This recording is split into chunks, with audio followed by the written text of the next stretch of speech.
আসসালামু আলাইকুম। তুরস্কের ইস্তাম্বুল থেকে আপনাদের সাথে আছি আমি সরোয়ার আলম। কয়েকটা প্রশ্ন ঘুরপাক খাচ্ছে, ব্যাপকভাবে ঘুরপাক খাচ্ছে। ১ নম্বর হচ্ছে ইরানের সাবেক প্রেসিডেন্ট মাহমুদ আহমেদিনেজাদ তাকে নিয়ে যে এখন একটা খবর প্রচার হচ্ছে, বিশেষ করে নিউ ইয়র্ক টাইমস, ইসরায়েলের হারেস পত্রিকা, ব্রিটিশ দ্য গার্ডিয়ান এরা যে খবরটা প্রচার করেছে যে মাহমুদ আহমেদিনেজাদ মোসাদের এজেন্ট হিসেবে কাজ করছেন। ঘটনাটা আসলে কি? কতটা সত্য? যদি তিনি মোসাদের এজেন্ট হয়ে কাজ করেন তাহলে এটার দীর্ঘমেয়াদী প্রভাব ইরানের বর্তমান রাজনীতিতে কিরকমভাবে পড়তে পারে? দ্বিতীয় প্রশ্ন, গত কয়েকদিন আগে একটা ভিডিও করেছিলাম যে ইরান, গাজা, ফিলিস্তিন এবং লেবাননে যে যুদ্ধ ইসরায়েল আমেরিকা চালাচ্ছে সেই যুদ্ধের যে খলনায়ক বা দ্বিতীয় প্রভাবক যে এই যুদ্ধে আমেরিকার প্রেসিডেন্টকে ঢুকিয়েছেন সেই লিন্ডসে গ্রাহাম মারা গেছে। তার মৃত্যু নিয়ে এখনো ধোঁয়াশা কাটেনি। বলা হচ্ছে তিনি তার বাসায় হঠাৎ করেই অল্প একটু সময়ের মধ্যেই অসুস্থ হয়ে মারা যান। অর্থাৎ তার আমেরিকার হাসপাতালে কোনো ধরনের মৃত্যুর রেকর্ড নাই। অর্থাৎ হাসপাতালে নিয়ে যাওয়া হয়নি তার মৃত্যুর আগে। বিষয়টা এরকম, যেভাবে ঘটনাটা এসছে। এখন আমেরিকার কিছু আ গণমাধ্যম এবং কিছু সাবেক সেনা এবং নিরাপত্তা কর্মকর্তা দাবি করছেন যে লিন্ডসে গ্রাহাম আসলে আমেরিকাতে তার বাসায় মারা যায়নি। বরং সে যখন এই ইজ অ্যা কিয়েভে ছিল, ইউক্রেনের রাজধানী কিয়েভ সফর করেছিল জাস্ট তার আগের দিন, যেদিন মারা গেছে তার আগের দিন কিয়েভ সফর করেছিল। আর কিয়েভ সফর থেকে ফেরার কিছুক্ষণ পরে ঘোষণা দেওয়া হয় যে তিনি হঠাৎ করে মারা গেছেন। সুতরাং এখন দাবি করা হচ্ছে যে সে ইউক্রেনের রাজধানীতে যখন সফর করছিল, ইউক্রেনের রাজধানীতে যখন ছিল তখন রাশিয়ার মিসাইল হামলায় আহত হয় বা সরাসরি সেখানেই মারা যায়। এরকম একটা দাবি। আর তৃতীয় আরেকটা বিস্ময়কর বা আরেকটা বড় ঘটনা হচ্ছে বর্তমানে ইরান আমেরিকা যে পাল্টাপাল্টি হামলা হচ্ছে, এই পাল্টাপাল্টি হামলাটা আসলে কে সামনে নিয়ে আসছে? এটাকে এই উত্তেজনা বাড়াচ্ছে কে? যতটা দেখা যাচ্ছে যে উত্তেজনাটা ইরান বাড়াচ্ছে। কিন্তু প্রশ্ন হচ্ছে ইরান কেন, কি স্বার্থে, কোন কৌশলে এই উত্তেজনা বাড়াচ্ছে এবং এটা আসলে কন্ট্রোলে রাখতে পারবে কিনা? এটা কন্ট্রোলড ওয়েতে নিয়ন্ত্রিত পন্থায় ইরান আগাতে পারবে কিনা? এই ৩ টা প্রশ্নের উত্তর আজকে দেয়ার চেষ্টা করব। শুরুতে মাহমুদ আহমেদিনেজাদ নিয়ে আসি। যেহেতু তাকে নিয়ে ব্যাপক পরিমাণে এখন আ সারা বিশ্বের গণমাধ্যম এটা নিয়ে চাঞ্চল্য সৃষ্টি করেছে। সেই আন্তর্জাতিক গণমাধ্যমগুলোর প্রতিবেদন অনুযায়ী ইরানের সাবেক প্রেসিডেন্ট মাহমুদ আহমেদিনেজাদকে নিজেদের পক্ষের গুপ্তচর বা চালিকা শক্তি হিসেবে ব্যবহার করে ইসরায়েলের গোয়েন্দা সংস্থা। এবং ইসরায়েলের গোয়েন্দা সংস্থা তাকে নিয়ে একটা ব্যাপক পরিমাণে আ গোপন পরিকল্পনা সাজায়। এই গোপন পরিকল্পনা সাজাতে গিয়ে ইসরায়েলের গোয়েন্দা সংস্থা তার সাথে কিভাবে কাজ করে, তার সাথে কিভাবে যোগাযোগ করে, এগুলো নিয়ে ব্যাপক পরিমাণে খবর প্রচার হচ্ছে। কিন্তু প্রশ্ন হচ্ছে, যেই মাহমুদ আহমেদিনেজাদ তার পুরো জীবনটা দিয়ে দিয়েছেন ইরানের জন্য এখনো পর্যন্ত, যে মাহমুদ আহমেদিনেজাদ ইরানের যতগুলো রাষ্ট্রপ্রধান এ পর্যন্ত এসেছেন তাদের মধ্যে তিনি ছিলেন সবচাইতে সাধারণ জীবনযাপনকারী এবং তার রাষ্ট্রপতি থাকাকালীন বিভিন্ন ধরনের তার যে জীবন পরিচালনা করার আ কি বলে এটাকে? জীবন পরিচালনা করার যে স্টাইল, সেই স্টাইলটা শুধুমাত্র ইরানে না সারা বিশ্বে নি এ কি বলে? সারা বিশ্বে সেটাকে বড় ধরনের একটা দৃষ্টান্ত হিসাবে দেখানো হয়েছিল, সেই মাহমুদ আহমেদি নেজাদকে এখন বলা হচ্ছে যে সে ইসরায়েলের এজেন্ট হিসাবে কাজ করেছে। এমনকি এখানে বিভিন্ন ধরনের ঘটনা প্রবাহও নিয়ে আসা হচ্ছে যে সে আসলে ইসরায়েলের এজেন্ট হিসেবে যে কাজ করছে বলা হচ্ছে, সেটার পিছনে প্রমাণগুলো কি কি সেগুলো তারা নিয়ে আসার চেষ্টা করছে এই গণমাধ্যমগুলো, যে আসলে শুধুমাত্র আমরা আন্দাজে বলছি না যে সে ইসরায়েলের কি বলে মোসাদের এজেন্ট ছিল, এই কথাটা শুধুমাত্র আন্দাজে বলছি না, এরকম ভাবেই আসলে তাকে পোর্ট্রে করা হচ্ছে। কিন্তু প্রশ্ন হচ্ছে এটার পেছনে সত্যটা কি? দেখুন, আগে ঘটনাটা নিয়ে আসি, তারপরে হচ্ছে সত্য মিথ্যায় আসি। মাহমুদ আহমেদি নেজাদ ইরানের সাবেক প্রেসিডেন্ট, যথেষ্ট পরিমাণে তিনি সংস্কারপন্থী হিসেবেই পরিচিত। দ্য নিউ ইয়র্ক টাইমস, ইসরায়েলে হারেজ পত্রিকার খবরে বলা হচ্ছে মোসাদ ইরানের এই নেতার সাথে, আসলে একদিক থেকে আপনি বলতে পারেন যে সে কিছুটা উদারপন্থী, আবার বলতে পারেন সে কট্টরপন্থী। আসলে কি? দেখুন, সে যখন রাজনীতিতে শুরু করে এবং এখনো পর্যন্ত জাস্ট হচ্ছে সে এই যে তার ক্ষমতায় থাকাকালীন সময়ে সে কিন্তু কট্টরপন্থী হিসেবেই ছিল। এই কট্টরপন্থী নেতার সাথে সম্পর্ক গড়ে তুলতে বছরের পর বছর নাকি চেষ্টা করেছে মোসাদ। তাদের মূল উদ্দেশ্য ছিল ইরানের বর্তমান সরকারের পতন হলে আহমেদিনেজাদকে দেশটির নতুন শাসক হিসেবে ক্ষমতায় বসানো। প্রশ্ন হচ্ছে, যেই আহমেদিনেজাদ ব্যাপক পরিমাণে কট্টরপন্থী হিসেবে ইসরায়েলের কাছে পরিচিত, তাকে ইসরায়েল ক্ষমতায় বসাবে এটার পরিকল্পনা কেন করছে? দ্বিতীয় হচ্ছে, ইরানের বর্তমান সরকারের পতন হলে আহমেদিনেজাদকে ক্ষমতায় বসাবে, সেটার জন্য নাকি বছরের পর বছর কাজ করছে। তাহলে কি মোসাদ প্ল্যান করে রেখেছে যে এই সময় এসেই তারা হচ্ছে বর্তমান সরকারকে ক্ষমতার থেকে হটাবে, এরকম কিছু? এরপরেও আরো অনেকগুলো প্রশ্ন এসে যায়, সেগুলোর উত্তর দেব। খবর অনুযায়ী আহমেদিনেজাদের সাথে মোসাদের প্রথম যোগাযোগ শুরু হয় 2022 সালে। দেখেন, আজকে 2026 সাল, জাস্ট 4 বছর আগে। 4 বছর আগে মোসাদ আহমেদিনেজাদের সাথে হঠাৎ করে যোগাযোগ শুরু করলো এবং আহমেদিনেজাদ মোসাদকে বললো, হ্যাঁ আমি তোমাদের চর হয়ে কাজ করব। আমি এত বছর ধরে যে রাজনৈতিক আদর্শে, যেই রাজনৈতিক কি বলে রাজনৈতিক এবং ধর্মীয় আদর্শে, যেই দেশপ্রেমে বড় হয়েছি, যেটাকে আমি দেখিয়েছি, এইগুলো কোনো কিছুই ঠিক না, কোনো কিছুর দরকার নাই। আমি তোমাদের এজেন্ট হয়ে তোমাদের জন্য কাজ করব। আমি যে আমার রাষ্ট্রপতি থাকাকালীন সময়ে যেই সমস্ত কাজ করছি সেগুলোরও কোনো ভ্যালু নেই। গেল সেটা। মোসাদ নাকি সেই 2022 সালে জানতে পারে যে আহমেদিনেজাদ মনে করেন ইরানের পারমাণবিক কর্মসূচি এবং অর্থনৈতিক নিষেধাজ্ঞা দেশটিকে মারাত্মক ক্ষতি করছে। এইটা বাস্তব যে হ্যাঁ, আহমেদিনেজাদ মনে করছেন যে ইরানের পারমাণবিক কর্মসূচি এবং অর্থনৈতিক নিষেধাজ্ঞা দেশটিকে মারাত্মকভাবে ক্ষতি করছে। এটা শুধু আহমেদিনেজাদ না, এটা ইরানের রাজনীতিবিদদের মধ্য থেকে অনেকেই মনে করেন এবং সেই কারণেই তারা পশ্চিমা বিশ্বের সাথে চুক্তি করতেও রাজি যে হ্যাঁ ঠিক আছে, আমাদের উপর থেকে নিষেধাজ্ঞা উঠে যাক, দরকার হলে আমরা পরমাণু অস্ত্র বানাবো না, পরমাণু প্রকল্প থেকে পুরোপুরি হচ্ছে নিজেদেরকে সরিয়ে নেব, এরকম ইরানের মধ্যে আলোচনা আছে। কিন্তু এখানে কথা হচ্ছে আহমেদিনেজাদ নাকি এটা মনে করে, এটা হচ্ছে মোসাদ মনে বুঝতে পারছে 2022 সালে গেল সেটা। এখন এইখানে সবচেয়ে ডেঞ্জারাস যে কথাটা, সেটা হচ্ছে মোসাদের সাবেক প্রধান ডেভিড বার্নিয়া, মোসাদের সাবেক প্রধান ডেভিড বার্নিয়ার সাথে নাকি আহমেদিনেজাদের 2024 সালে এবং 2025 সালে বৈঠক হয়। বৈঠকটা কোথায় হয়? বৈঠকটা হয় হচ্ছে হাঙ্গেরির রাজধানী বুদাপেস্টে। এখন ওই সময়ে আহমেদিনেজাদ হাঙ্গেরির রাজধানী বুদাপেস্টে গিয়েছেন একটা বিশ্ববিদ্যালয় জলবায়ু সম্মেলনকে কেন্দ্র করে।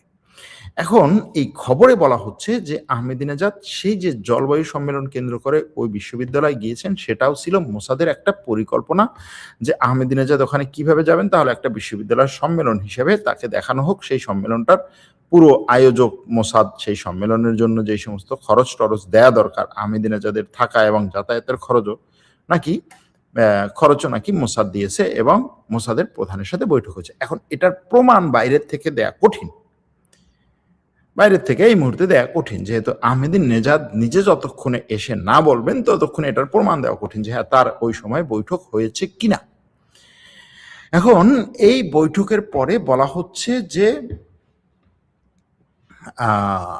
আহমেদিনেজাদকে নিয়ে মোসাদের মূল পরিকল্পনাটি ছিল অপারেশন পুস ইন বুটস, অর্থাৎ এই পরিকল্পনার মূল লক্ষ্য ছিল আমেরিকা, ইসরায়েল এবং ইরানের মধ্যে যুদ্ধ শুরু হলে ইরানের বর্তমান সরকারকে ক্ষমতাচ্যুত করা, এরপরে আহমেদিনেজাদকে একটি অন্তর্বর্তীকালীন বিকল্প সরকার প্রধান হিসেবে ক্ষমতায় বসানো, যারা পারমাণবিক কর্মসূচি বন্ধ করে ইসরায়েলের সাথে স্বাভাবিক সম্পর্ক করবে। এখন যেই মাহমুদ আহমেদিনেজাদ ক্ষমতায় থাকাকালীন সময়ে তার ইরানের সাথে কোনো ধরনের এই ইসরায়েলের সাথে এই ধরনের সম্পর্ক গড়েনি, সে নতুন করে এখন ক্ষমতায় আসলে ইসরায়েলের সাথে এই ধরনের সম্পর্ক গড়বে।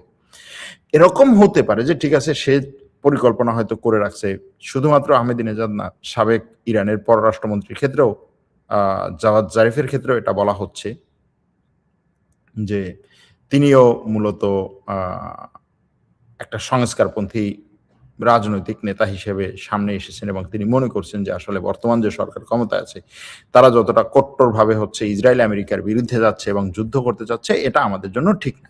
এটা হতে পারে, কিন্তু সেটার জন্য তার ইসরায়েলের সাথে মোসাদের সাথে বৈঠক, এইটা একটা এখনো পর্যন্ত প্রশ্নের ব্যাপার। দেখা যাক তারপরে লেভেলে আসি। তারপরে কি হয়েছে, এখন ওই খবরে বলা হচ্ছে যে ঠিক আছে, এত কিছু পরিকল্পনা, তাহলে পরিকল্পনাটা ভেস্তে গেল কেন, বাদ হয়ে গেল কেন? বলা হচ্ছে 28শে ফেব্রুয়ারি যখন ইসরায়েল আমেরিকা ইরানের উপর আক্রমণ করে, সেই দিন ইরানের রাজধানী তেহরানে আহমেদিনেজাদের বাড়ির উপরে ইসরায়েল একটা বিমান হামলা চালায়, যেন চারপাশের নজরদারি ভেঙে তাকে বের করে আনা যায়। খবরে বলা হচ্ছে যে আহমেদিনেজাদ তখন হাউস অ্যারেস্ট বা গৃহবন্দী ছিলেন।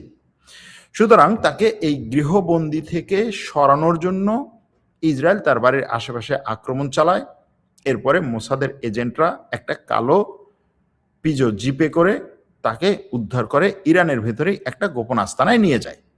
কিন্তু এই পুরো উদ্ধার প্রক্রিয়াটি আহমেদিনেজাদের নাকি পছন্দ হয়নি। বিদেশি শক্তির সাহায্যে ক্ষমতায় বসার এই পুরো পরিকল্পনা নিয়ে তার মনে চরম সন্দেহ তৈরি হয়। তিনি সেই গোপন আস্তানা থেকে চলে যান বা পালিয়ে যান, ফলে পুরো পরিকল্পনাটি ব্যর্থ হয়। এখন এইখানে এই পুরো ঘটনার মূল যে দুইটা টুইস্ট, একটা হচ্ছে সে মোসাদের এজেন্টের সাথে কথা, মানে মোসাদের এজেন্ট না, শুধু মোসাদের প্রধানের সাথে যে বৈঠক করে পুরো হিসাব নিকাশ করে বলছে যে হ্যাঁ, আমি ক্ষমতায় আসবো, তোমরা ইরানের সরকারকে ক্ষমতাচ্যুত করবা, তোমরা ইরানের সরকারকে যখন ক্ষমতাচ্যুত করবা তখন আমি ক্ষমতায় বসবো, তোমরা আমাকে ক্ষমতায় বসাবো, সব কিছু সে রেডি করলো। তো যখন ইরানের উপরে আক্রমণ হলো, আক্রমণে তার ঘর থেকে তারা বের করে নিয়ে গেল, বের করে নিয়ে যাওয়ার পরে তাকে একেবারে বাঁচিয়ে একটা গোপন জায়গায় নিয়ে গেল। গোপন জায়গায় নিয়ে যাওয়ার পরে সে বসে বসে চিন্তা করলো, আচ্ছা আমরা আসলে যেইভাবে পরিকল্পনা করেছি এইগুলো আসলে কোনোটাই আমার দেশের জন্য ঠিক না, আমার দেশের জন্য ভালো না। আমার আসলে এখন মানে তার কি বলে মতিগতি ঠিক হয়েছে আর কি। এতদিন সে মতিভ্রমে ছিল, হঠাৎ করে তার মনে হলো আরে আমি কি কাজের মধ্যে ঢুকছি 2022 সাল থেকে এই পর্যন্ত, এটা তো ঠিক না, আমি এখান থেকে পালিয়ে যাই। সে সেখান থেকে পালিয়ে গেল। এটা হচ্ছে এই গল্পের মূল কাহিনী। এখন প্রশ্ন হচ্ছে আহমেদিনেজাদ কোথায় আছে বর্তমানে তিনি আটক আছেন, তাকে গৃহবন্দী করে রাখা হয়েছে, খবরের কথা। এখন ইসরায়েলের সাথে তার এই যে গোপন যোগাযোগ, তার এই যে গোপন আতাত, এটা নাকি ইরানের বিপ্লবী গার্ড টের পেয়ে যায় এবং বিপ্লবী গার্ডের গোয়েন্দা শাখা তাকে আটক করে গৃহবন্দী করে রাখছে। এই পরিস্থিতিতে তাকে গৃহবন্দী করে যদি রাখা হয়, তাহলে আয়াতুল্লাহ আলী খোমেনির জানা যায় তাকে কেন দেখা যাবে? তাকে কিন্তু দেখা গেছে, বলছে কড়া পাহাড়ের মধ্যে তাকে দেখা গেছে। এখন এই জায়গাতে অনেকগুলো ব্যাপার আসে। ব্যাপারটা হচ্ছে যে আসলেই আহমেদিনেজাদ মোসাদের এজেন্ট ছিলেন কিনা। মোসাদের এজেন্টদের ক্ষেত্রে যে ব্যাপারটা, যে মোসাদের এজেন্টরা যদি হচ্ছে এক্সপোজ হয়ে যায়, অর্থাৎ যদি পরিচয় প্রকাশ হয়ে যায়, তাদেরকে মোসাদ বাঁচিয়ে রাখে না, হত্যা করে। তো ইরানের এত কিছুকে হত্যা করতে পারলো, আহমেদিনেজাদের বাড়ির আশেপাশে ওই সময়, ওই যুদ্ধের সময় বাড়ির আশেপাশে আক্রমণ করে তাকে সেখান থেকে সরিয়ে নিতে পারলো, তাকে হত্যা না করে তাকে বাঁচিয়ে রেখে এখন সারা মিডিয়া এটা চাঞ্চল্যকরভাবে প্রকাশ করে দিল। এখন প্রশ্ন হচ্ছে আহমেদিনেজাদের এই চাঞ্চল্যকর খবর প্রচারের মাধ্যমে আসলে মার্কিন গণমাধ্যম অন্য কোনো ঘটনাকে ধামাচাপা দিতে চাইছে কিনা, এটা একটা ব্যাপার। দ্বিতীয় হচ্ছে সে আসলেই মোসাদের এজেন্ট কিনা। দেখেন ২০২৪ সালে তুরস্কের সিএনএন তুর্কে একটা সাক্ষাৎকার প্রচার হয় আহমেদিনেজাদের। সেখানে তিনি নিজে বলেন যে ইসরায়েলি গুপ্তচরদের ধরার জন্য ইরাল যে বিশাল গোয়েন্দা ইউনিট তৈরি করেছিল সেটির প্রধান নিজেই ছিলেন মোসাদের একজন ডাবল এজেন্ট, অর্থাৎ তিনি উভয় পক্ষেরই গুপ্তচর ভিত্তিক করতেন। তার দাবি অনুযায়ী ওই ইউনিটের প্রধান এবং আরো ২০ জন কর্মকর্তা ইরানের পারমাণবিক নথি চুরি করে এবং বিজ্ঞানীদের হত্যা করে ২০২১ সালে ইসরায়েলে পালিয়ে যান। এখন এই যে আহমেদিনেজাদ কিন্তু তার গোয়েন্দা সংস্থা নিয়ে এর আগেও এই ধরনের কথা বলেছিল যে আমরা আসলে কাউন্টার ইন্টেলিজেন্স যে ইউনিটটা গঠন করার চেষ্টা করছি, যারা হচ্ছে আমাদের ইন্টেলিজেন্সের মধ্যে মোসাদের এজেন্ট কারা আছে এদেরকে খুঁজে বের করবে, সেই কাউন্টার ইন্টেলিজেন্সের প্রধানই ছিল মোসাদের এজেন্ট। এটা তার কথা। এখন এই কথার সূত্র ধরে আপনি কি বলতে পারবেন যে ইরানের সাবেক রাষ্ট্রপতি নিজেই হচ্ছে মোসাদের এজেন্ট? এখন ইরানের মধ্যে সত্য কথা যেটা, যে মোসাদের এজেন্ট এত বেশি যে এটাকে এরকম ভাবে হ্যাঁ হতেই পারে, ওকে হতেই পারে, কিন্তু প্রশ্ন যেটা থেকে যায় সেটা হচ্ছে তাকে কেন তাহলে মোসাদ হত্যা করেনি, বরং এখন এক্সপোজ করছে, কেন এখন হচ্ছে ছড়িয়ে দিচ্ছে, কেন গত ৪ মাসে এটা হয়নি, কেন তাকে যখনই হচ্ছে সরিয়ে নেওয়ার পরে সে পালিয়ে গেল, কিভাবে সে ওই জায়গা থেকে পালিয়ে গেল। এখন এরকমও হতে পারে যে আসলে মাহমুদ আহমেদিনেজাদ হয়তোবা মনে করছেন যে ঠিক আছে ইসরায়েলের মোসাদের এজেন্টের সাথে বসে যদি একটা সমঝোতায় আসা যায়, এটা অনেক সময় হয়। ধরেন আমেরিকা এবং তালেবান এরা একে অপরের শত্রু, মানে একে অপরকে হত্যা করার জন্য সবকিছু করেছে, কিন্তু আফগানিস্তানের সমস্যার সমাধানের জন্য তারা চুক্তিতে এসেছে। চুক্তিতে আসার আগে তাদের মধ্যে বৈঠক হয়েছে, বিভিন্ন ধরনের বৈঠক হয়েছে। এরকম একটা জিনিস হতে পারে যে সে বুদাপেস্টে গিয়ে বৈঠকে বসেছে। এখন তার এই হাঙ্গেরি সফর মোসাদ টাকা দিয়েছে, সেটা এরকম হতে পারে যে সরাসরি মোসাদ না, বরং হচ্ছে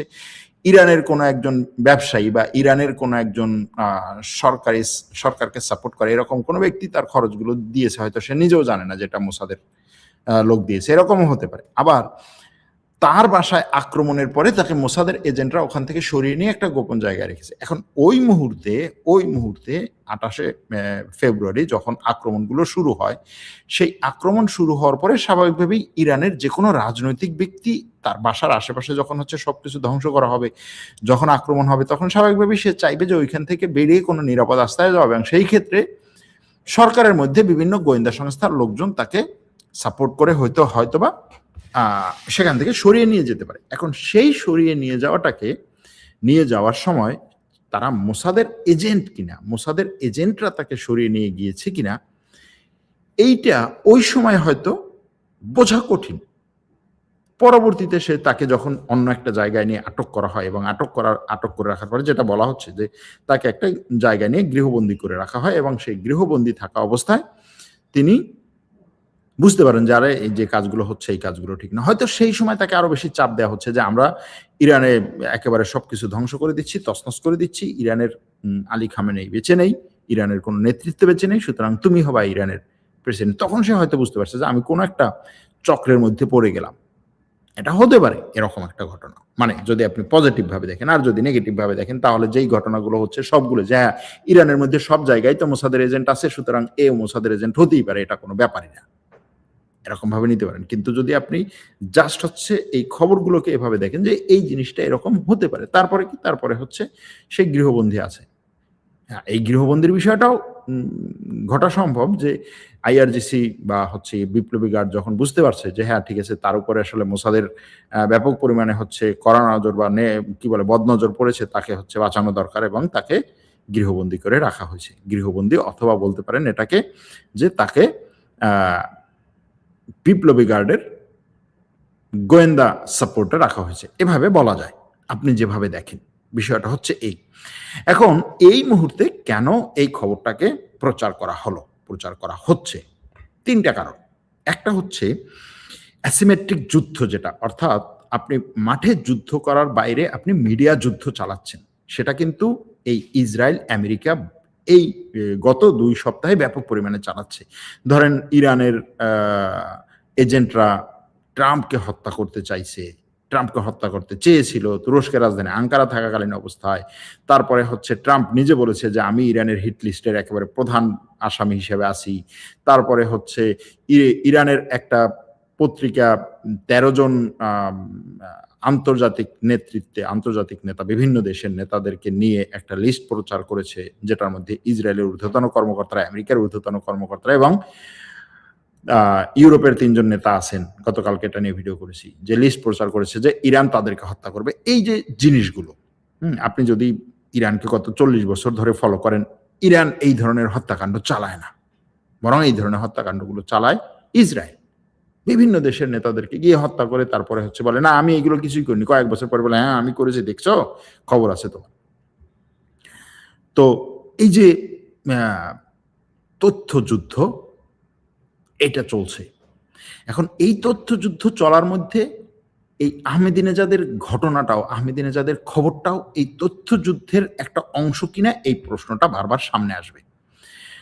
আর এই যে লিন্ডসে গ্রাহামের কথা বলেছিলাম, যে আমেরিকার ডোনাল্ড ট্রাম্পের সবচাইতে ঘনিষ্ঠ এবং ইসরায়েলের তার চেয়ে বড় হচ্ছে ইসরায়েলের সবচেয়ে ঘনিষ্ঠ, ইসরায়েলের একনিষ্ঠ সমর্থক, ইসরায়েলের জন্য নিজের জীবনকে উৎসর্গ করে দেয়া এই লিন্ডসে গ্রাহাম, যিনি স্পষ্ট করে, একেবারে স্পষ্ট করে বলেছে ইসরায়েলকে সাপোর্ট না করা, মধ্যপ্রাচ্যের যে কোনো দেশকে ধ্বংস করার অধিকার ইসরায়েলের আছে। ইসরায়েলকে সমর্থন না করা, ইসরায়েলের বিরুদ্ধে দাঁড়ানো, মধ্যপ্রাচ্যের প্রত্যেকটা মানুষকে হত্যা করার অধিকার ইসরায়েলের আছে। এই ধরনের বক্তব্য এবং ইসরায়েলকে এই কাজে, ইসরায়েল এই যে গণহত্যাগুলো চালাচ্ছে গাজাতে, লেবাননে, ইরানে, অন্যান্য জায়গায়, সেগুলোকে সরাসরি সাপোর্ট দেওয়ার জন্য সে পুরো আমেরিকাতে লবি চালিয়েছে। সেই ব্যক্তিটি হঠাৎ করে মারা গেল। এখন সে যদি সত্যি সত্যি ইউক্রেনে গিয়ে রাশিয়ার আক্রমণে, রাশিয়ার মিসাইল আক্রমণে নিহত হয় ইউক্রেনে, এবং সেখানে তার এই প্রচারটা করা হলো না, যে না তাকে দেশে নেওয়ার পরে আমরা হঠাৎ করে বলে দেবো যে সে অসুস্থ হয়ে সাথে সাথে মারা গেছে, তাকে হাসপাতালে নেওয়ার সুযোগ নেই। কারণ হাসপাতালের রেকর্ডে তো তখন চাইবে যে ঠিক আছে হাসপাতালে মারা গেছে, ওকে হাসপাতাল থেকে বলুক। অনেকে হয়তো এই রেকর্ডটা খুঁজে বের করার চেষ্টা করবে, হাসপাতালে নেওয়ার সুযোগ হয়নি, মারা গেছে, মানে তাই হাসপাতালে যাওয়ার সুযোগ দেয়নি, মারা গেছে, ওকে তাকে দাফন দেওয়া হোক। এখন এই ঘটনা নিয়ে আমেরিকার গণমাধ্যম, বিশ্বের গণমাধ্যম যেন আরো বেশি চাপাচাপি না করে, সুতরাং একটা চাঞ্চল্যকর খবর প্রচার করা হোক ওই খবরকে ধামাচাপা দেওয়ার জন্য। এটা হতে পারে, হতে পারে। এখানে কোনো কিছু কি এখন আর মানে সম্ভবই না, এটা বলা যায় না। এখন এই ঘটনার মধ্যে তৃতীয় যে বিষয়টাতে আলোচনা করতে চাই, সেই তৃতীয় বিষয়টা হচ্ছে আমেরিকা ইরান যে যুদ্ধটা চলছে, এই যুদ্ধে এখন কে দায়ী এবং কেন? আমেরিকা দায়ী না ইরান দায়ী? স্বাভাবিকভাবে দেখা যাচ্ছে যে ইরান যুদ্ধটাকে উস্কে দিচ্ছে। সে জাহাজগুলোতে হামলা চালাচ্ছে, একের পর এক হামলা চালাচ্ছে, ওমানের কুল দিয়ে যাওয়া জাহাজে হামলা চালাচ্ছে, এবং সেই হামলার বিপরীতে যে আমেরিকা হামলা চালাবে সেটা সে জানেই, সেটা জেনেই হামলা চালাচ্ছে। এবং সেই হামলাগুলো এমন একটা সময় শুরু হয়েছে যখন ইরানের মোজতাবা খামেনেই বার্তা পাঠিয়েছে ইরানের কাছে এবং ইরানের বিপ্লবী গার্ডের কাছে যে আমার বাবাকে যে হত্যা করেছে এটার প্রতিশোধ আমাদের নিতে হবে। তার বাবা হিসেবে না, বরং হচ্ছে এখানে ইরানকে দেখানো হচ্ছে, ইরানে এটাকে দেখানো হচ্ছে যে সর্বোচ্চ ধর্মীয় নেতাকে যে হত্যা করেছে তার প্রতিশোধ আমাদের নিতেই হবে, এবং সেটার জন্য যারা এটার পিছনে আছে তাদের কাউকে আমি সুস্থে ঘুমাতে দেব না। এখন এই যে সুস্থ ঘুমাতে দেব না, এটার জন্য আমেরিকা এখন পাল্টা আক্রমণ করছে। এখন আমেরিকা পাল্টা আক্রমণ করছে, ইরান হরমুজ প্রণালী বন্ধ করছে। আমেরিকা পাল্টা আক্রমণ করছে, ইরান হরমুজের গলা চেপে ধরছে। এখন ইরান হরমুজের গলা যত চেপে ধরবে আমেরিকা তত বেশি অস্বস্তিতে থাকবে। আমেরিকা এবং বিশ্বে তেলের দাম বাড়বে, গ্যাসের দাম বাড়বে। আমেরিকা এই যে হরমুজ প্রণালী খুলে না দিলে যে আমেরিকার সমস্যায় পড়ছে, এটা ইরান খুব ভালো করে দেখছে। এবং এই হরমুজ প্রণালী খোলার জন্য ট্রাম্প বারবার যে ইরানের সাথে চুক্তি করতে আসছে, এবং ইরানের সাথে যে চুক্তিটা করছে সেই চুক্তিটা যে আসলে একটা কি বলে এটাকে, কি চুক্তি, আমেরিকার বিপক্ষে বা ইরানের পক্ষের একটা চুক্তি, সেটা সে বুঝতে পারছে। এই জিনিসগুলোর কারণে ইরান মনে করছে যে এই মুহূর্তে এই যে 60 দিনের যে একটা যুদ্ধবিরতি বা 60 দিনের যে আলোচনার কথা, সেই আলোচনায় ইরান নিজেকে শক্তিশালী রাখতে সে আমেরিকার উপরে আরো বেশি চাপ সৃষ্টি করতে চাইছে, যে ঠিক আছে তুমি যুদ্ধ চালাও, ওকে কোনো সমস্যা নেই, আসো আক্রমণ করো, আমি হরমুজ প্রণালী বন্ধ করে দেবো, তুমি আরো বেশি জিনিস তখন মানতে বাধ্য হবা। এবং নির্বাচন তোমার যত ঘনিষ্ঠ হবে, ঘনিয়ে আসবে, তুমি তত এই যুদ্ধ চালালে দেশের মধ্যে তুমি অস্বস্তিতে থাকবা।